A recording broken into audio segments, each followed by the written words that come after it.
All right, so the melt method, we are going to do a hand treatment now. Let's start with a grip assess. So we're going to squeeze the ball in one hand. Notice what we feel. Squeeze it in the other hand. What are we trying to notice? Or do we have any tension down the forearm or in the wrist or in the knuckles? Try it again. Don't do it too many times or it all goes away, right? We just get mixed up. So notice if one grip feels stronger and if you have any tension.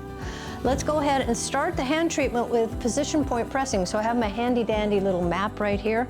We're going to try to hit all of these areas with a little bit of compression. Don't hit a lot. So I'm going to take the ball down onto the floor, place the middle of the hand down, and gently use the other hand so I can keep this shoulder and arm relaxed, press into the ball.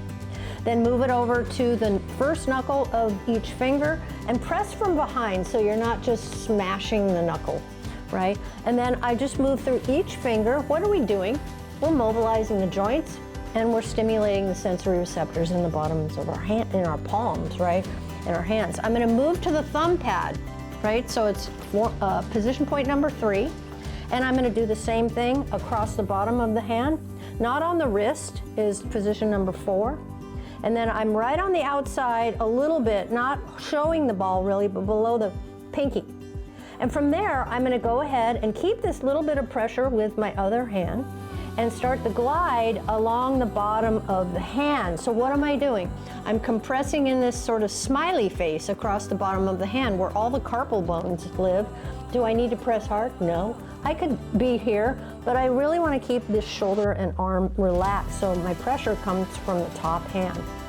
Then I'm going to leave it right at the base of the thumb, the thumb pad, and I'm going to add a little pressure, and then I'm going to shear. So the glide was preparatory, and now we're going to work fluid into this part of the hand.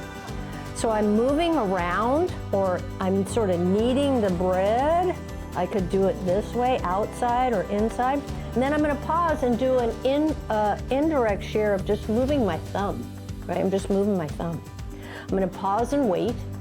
And then to rinse, right, moving the fluid up the arm and down the fingers and up the wrist of the hand that's working the ball. So that's moving the fluid up the arm that's working the ball while I'm moving down the fingers. You know, you might think, well, it's going out the fingers. No, it's like a vortex. It goes around the finger and up the inside of the arm. So I'm pushing down in this one direction only.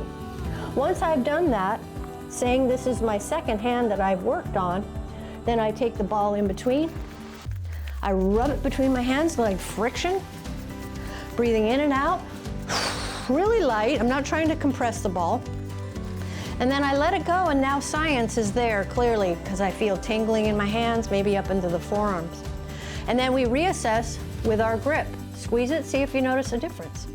See if you feel the grip assessment even or balanced from right to left. See if you've decreased any kind of sensitivity or pain in your knuckles, forearms, or wrists. And that is a little example of the hand treatment.